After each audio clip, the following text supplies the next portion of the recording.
नियमावली में संशोधन किया है और किसी भी उम्मीदवार को जो शिक्षक के रूप में बिहार लोक सेवा आयोग से चयनित होना चाहता है, उस उम्मीदवार के बिहार राज्य का अस्थायी निवासी होने की शर्त को हटाया गया है। ये शर्त नहीं रहेगी कि बिहार राज्य के अस्थायी निवासी ही बिहार लोक सेवा आयोग की परीक्षा में शामिल हो सकते हैं। ये शर्त हटाई गई है। तो ये शर्त क्यों हटाई गई है? इस शर्त को नहीं रखा जा सकता है, रखना व्यवहारिक नहीं है, विधि सम्मत भी नहीं है, कानूनन संभव नहीं है ये शर्त रखना। ये बात समझाने के लिए, बताने के लिए मैंने आप सबको यहाँ बुलाया है। और इसमें सबसे पहले ये समझने की बात है कि भारत का जो संविधान है उसका अनुच्छेद 16 आर्टिकल 16 बिल्कुल स्पष्ट है। आर्टिकल 16 का सब आर्टिकल 2, सब क्लॉज 2, वो ये कहता है, मैं पढ़ के सुना देता हूं। राज्य के अधीन किसी नियोजन या पद के संबंध में केवल धर्म, मूल वंश, जाति, लिंग, उद्भाव, जन्म स्थान, निवास, ध्यान देंगे, जन्म स्थान, निवास या इनमें से किसी के आधार पर न तो कोई नागरिक अपात्र होगा और न उससे विभेद किया जाएगा। तो भारत के संविधान का अनुच्छेद 16 ये कहता है कि जन्म स्थान और निवास के आधार पर आप किसी उम्मीदवार को अपात्र नहीं कर सकते हैं। ये नहीं कह सकते हैं कि किसी राज्य से बाहर अगर किसी का जन्म स्थान या निवास है तो वो इस चयन प्रक्रिया में पात्र होने के लिए अपात्र है, अयोग्य है। ये नहीं किया जा सकता है। अगर ऐसी कोई प्रक्रिया चलेगी तो वो गैर कानूनी भी होगी और असंवैधानिक भी होगी। इसलिए ये संविधान के अंतर्गत कानूनी बाध्यता है कि निवास के आधार पर किसी को अयोग्य न किया जाए। पूरे देश के लोग इस परीक्षा में शामिल होने के लिए पात्र हों। चयन तो मेरिट के आधार पर होना है।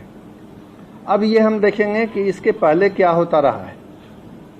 बिहार लोक सेवा आयोग के स्तर पर पहले भी 3 बार परीक्षाएं ली गई हैं शिक्षक की नियुक्ति के लिए।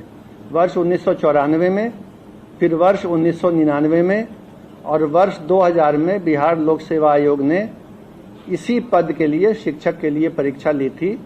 और तब भी यही नियम था उस परीक्षाओं में भी कि देश के किसी भी भाग का नागरिक परीक्षा में भाग ले सकता है और चयनित हो सकता है। और इसके आलोक में ही पहले चयन हुआ है। ये जो नियमावली थी जिसके आधार पर 1994, 1999 और सन 2000 में परीक्षाएं हुई, ये नियमावली उसके पूर्व 1991 में ही बनी थी। उसमें स्थानीय निवासी का प्रावधान नहीं था। और इस कारण से इस बार भी जो बिहार लोक सेवा आयोग से परीक्षा होगी उसमें बिहार का निवासी होने का प्रावधान नहीं रखा जा सकता है। इससे पहले, इसके बाद जो वर्ष 2012 की नियमावली बनी थी उसमें भी जब चयन हुआ, हालांकि उसमें स्थानीय निवासी होने का प्रावधान नहीं था, लेकिन उसके बाद भी चयन हुआ तो 1,68,000 रिक्ति के विरुद्ध जो नियुक्ति हुई तो राज्य के बाहर के मात्र 3,413 अभ्यर्थी चयनित हुए। यानी 1,68,000 में सिर्फ 3,000 से कुछ अधिक राज्य से बाहर के थे और बाकी सभी जो थे वो राज्य के अंदर के थे।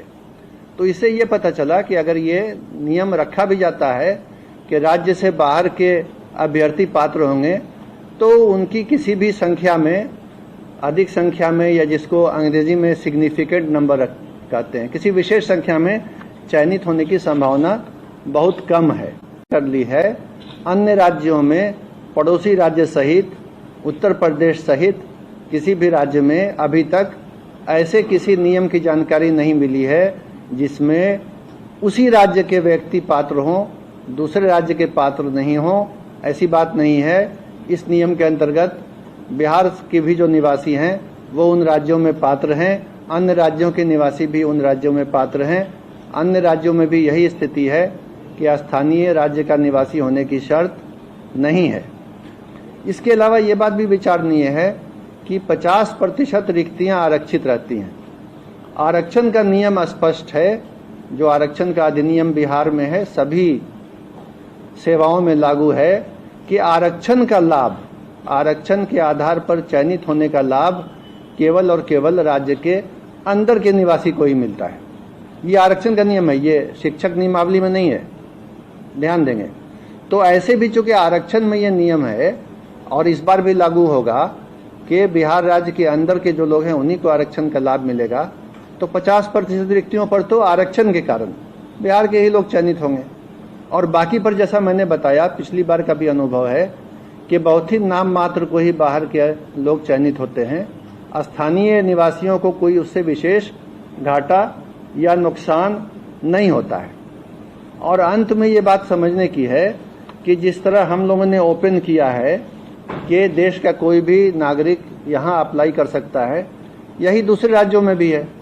तो अगर विभिन्न राज्य इस तरह के नियम बनाने लगेंगे, हालांकि वो विधि सम्मत नहीं होगा, लेकिन अगर बनाने लगेंगे कि उसी राज्य के लोग अप्लाई करें, तो जाहिर है बिहार के भी जो युवक हैं, युवतियां हैं, जो अभ्यर्थी हैं, जो दूसरे राज्यों में नौकरी के लिए अप्लाई कर रहे हैं, चयनित हो रहे हैं, काम कर रहे हैं, उनके भी अवसर समाप्त हो जाएंगे।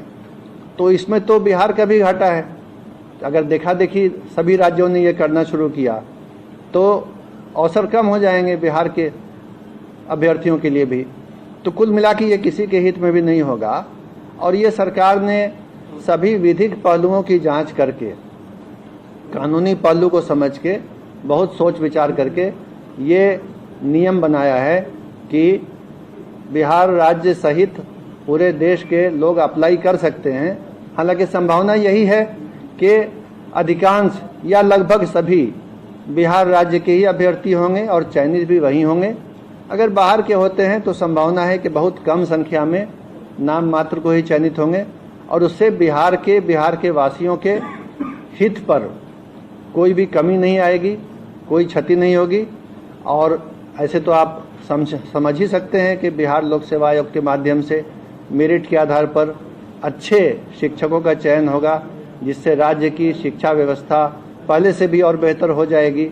और इसी परिणाम की ओर राज्य सरकार अग्रसर है और बिहार लोक सेवा आयोग के माध्यम से यह चयन होने जा रहा है। तो इन्हीं बिंदुओं पर स्थिति स्पष्ट करने के लिए मैंने आप सबको बुलाया है और उम्मीद करता हूं कि मैं अपनी बात को आपके सामने स्पष्ट रूप से रखने के लिए सफल रहा हूं। धन्यवाद।